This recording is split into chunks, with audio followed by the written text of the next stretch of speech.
ऊर्जा का समान वितरण या एक्विपार्टीशन ऑफ एनर्जी एक बहुत ही दिलचस्प सिद्धांत है जो काइनेटिक थ्योरी में महत्वपूर्ण भूमिका निभाता है।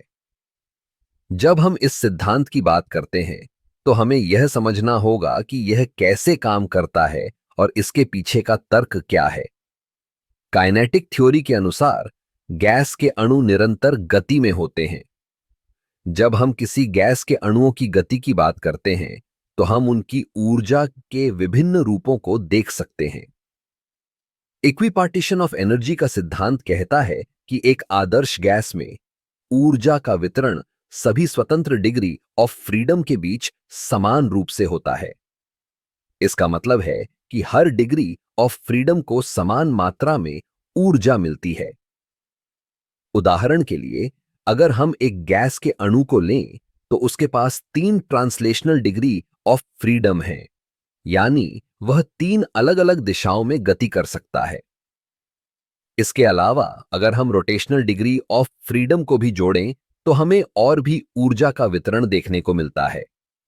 सिद्धांत के अनुसार हर डिग्री ऑफ फ्रीडम को औसतन मतलब के एफरैक की स्पान के ऊर्जा मिलती है, जहां प्लेता की बोल्ट्जमान कांस्टेंट है और प्यास के टी तापमान है। अब यह समझना जरूरी है कि यह सिद्धांत केवल आदर्श गैसों पर लागू होता है।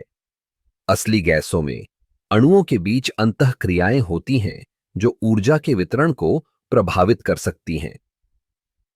लेकिन जब हम आदर्श गैसों की बात करते हैं तो यह सिद्धांत हमें यह बताता है कि तापमान बढ़ने पर अणुओं की औसत ऊर्जा भी बढ़ती है।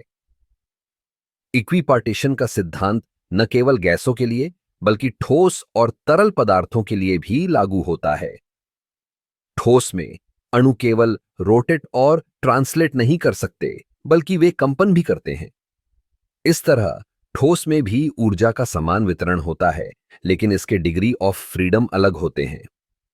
एक और दिलचस्प पहलू यह है कि जब हम तापमान को बढ़ाते हैं तो अणुओं की गति भी बढ़ती है।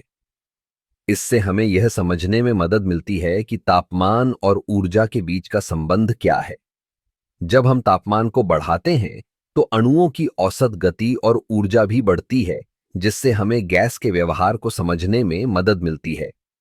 इस सिद्धांत का एक और महत्वपूर्ण अनुप्रयोग है थर्मोडायनामिक्स में। जब हम किसी प्रणाली के तापमान को समझते हैं तो हम यह जान सकते हैं कि उसमें कितनी ऊर्जा है और यह ऊर्जा कैसे वितरित हो रही है।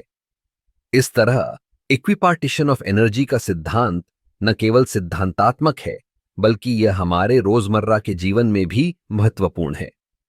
चाहे वह इंजीनियरिंग हो, भौतिकी हो या रसायन विज्ञान, इस सिद्धांत का ज्ञान हमें विभिन्न क्षेत्रों में बेहतर समझ और नवाचार करने में मदद करता है।